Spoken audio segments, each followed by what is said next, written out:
to the Rams game we were talking about earlier. I hate the spread is too big. Spread is too big. I'm not taking minus 17 with any team, even if it's against the Jets.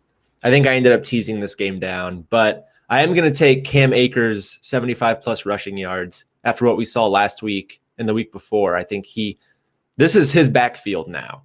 He played 79% of the snaps last week and had a 60% touch share. That's crazy. He had 29 carries. I mean, it was a very scripty game where it made sense to give him that many carries, and I think the same will apply this week. If they can take an early lead against the Jets, should pound the ball 25 times with Cam Akers, should get him a 75 plus rush yards. And it's not just that the data is there, it's that Cam Akers destroys the eye test. He's so good. The backfield. He's like in the linebacker unit, a heartbeat after the ball is snapped. He has great quickness. I do worry that it could be too much of a blowout. Like they've already kind of run through Gurley because of high usage. If he's becoming such an important part of the offense and they have a huge game versus Seattle coming up, are you really going to see a lot of them in the second half?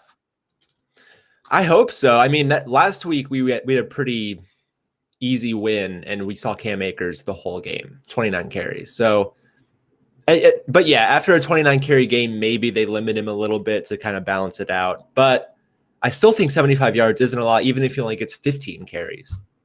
Yeah, and I'm with you there. I've just agreed with you across the board, so I had to be the devil's advocate there. And, I don't think it will be as ugly of a blowout as the Jets experienced last week. Right. And my next wager, it takes place in the same game because it's hard to find an angle to bet in this Jets-Rams game. And I actually found two angles. You got to bet both of them, though.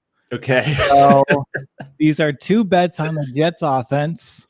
You bet Brashad Perriman to score a touchdown. Okay. Denzel Mimms to score a touchdown. Both are plus 280. Oh, perfect. You just got to hope for one of them to hit. Yeah, and then if two of them hits, you're Warren Buffett. The Jets didn't score last week. The Jets, even 0-16 teams score touchdowns. These guys are pretty adept. They are NFL starters, and they're the best weapons on this Jets offense by far. If the Jets get into the end zone at all, and I think that'll happen. I mean, the Rams have a very good defense, but I think we'll see 17 points out of the Jets this weekend.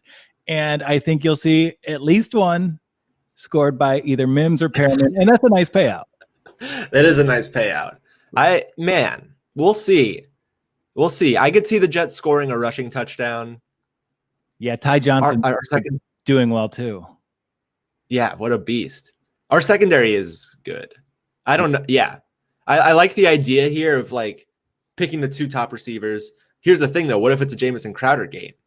What if he gets 3 touchdowns? I don't like Jamison Crowder. Game ruins my. But this all came from me trying to come up with an angle to watch this game because we live in New York. I know it's going to be on the big screen come Monday afternoon. I don't have a choice in that.